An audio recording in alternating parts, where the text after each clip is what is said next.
नाशिकमध्ये रिंग रोडमुळे बाधित होणारे शेतकरी गेले अनेक दिवस आंदोलन करतायत, पण शासनाच्या अधिकाऱ्यांनी त्यांची कोणती दखल घेतलेली नाहीये।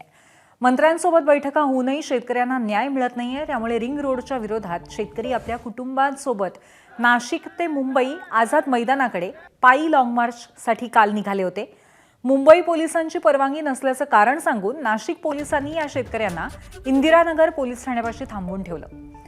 शेतकरी सध्या आक्रमक भूमिकेत आहेत।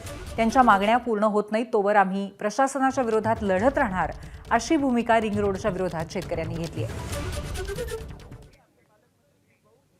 फक्त आश्वासन दिलं जातं, भोळ्या बाबड्या शेतकऱ्यांना फसवलं जातंय आणि आम्ही त्या पद्धतीनं आंदोलन स्थगित करतो। परत आम्ही वेळोवेळी त्यांच्याशी कॉन्टॅक्ट करतो, पण कॉन्टॅक्ट करून सुद्धा ते आम्हाला वेळ देत नाही। हीच खंत या ठिकाणी व्यक्त करतो। गिरीश महाजन सरांनी आम्हाला पुन्हा रस्त्यावर आणले।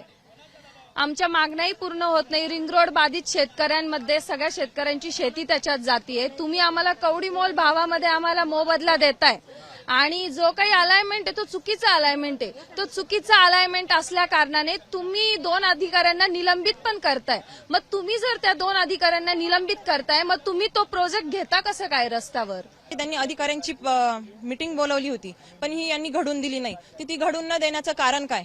आणि त्याकरता आम्ही पायी निघालेलो होतो। काल आम्ही आमच्या लेकरबाळांसहित पायी निघालेलो होतो आणि आज आम्ही काल रात्रीपासून इथे रस्त्यावर आमचे मुलं बाळ घेऊन बसलेलो आहे। मग आम्हाला आमच्या लाडक्या भावाकडे एवढंच मागणं होतं की आम्ही तुम्हाला राखी बांधायला येतोय आणि ओवाळणीमध्ये तुम्ही आम्हाला आमचे संसार, आमचे लेकरबाळ वाचवा, एवढीच आमची मागणी होती।